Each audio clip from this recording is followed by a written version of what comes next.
To get through the hardest journey, we need take only one step at a time, but we must keep on stepping. Dhritarashtra और गांधारी के विवाह के कुछ दिन पश्चात गांधारी का गर्भ 2 वर्षों तक पेट में ही रुका रहा। इस बीच कुंती के गर्भ से युधिष्ठिर का जन्म हो चुका था। स्त्री स्वभाववश गांधारी ने ईर्ष्या के कारण अपना गर्भ गिरा दी जब उसके पेट से लोहे के समान 101 टुकड़ों में मांसपिंड निकले।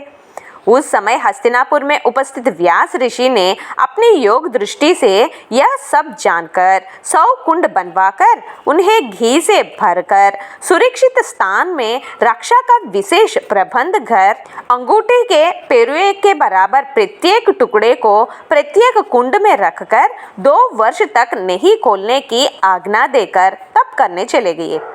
समय आने पर इन पिंडों के कुंडों में से पहले दुर्योधन और बाद में गांधारी के अन्य पुत्र उत्पन्न हुए। जिस दिन दुर्योधन का जन्म हुआ उसी दिन कुंती ने भीम को जन्म दिए। दुर्योधन जन्म लेते ही गधे की भांति रेंकने लगा और राज्य में उपद्रव होने लगे। ये देखकर राजपुरोहितों ने धृतराष्ट्र को सलाह दी कि ज्येष्ठ पुत्र के जन्म के समय जैसे अशुभ लक्षण प्रकट हो रहे हैं तो वह पुत्र कुल नाशक होगा, इसलिए उन्हें त्याग देने में ही राज्य और कुल का कल्याण होगा। लेकिन पुत्र प्रेम में अंधे हुए धृतराष्ट्र दुर्योधन को नहीं त्याग सके। व्यास ऋषि से सुरक्षित 101 कुंडों से 100 पुत्र और 1 कन्या उत्पन्न हुई।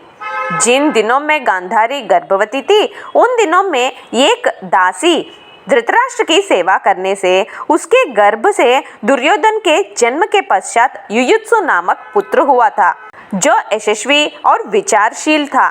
धृतराष्ट्र के पुत्रों में दुर्योधन सबसे बड़ा था और उससे छोटा था युयुत्सु।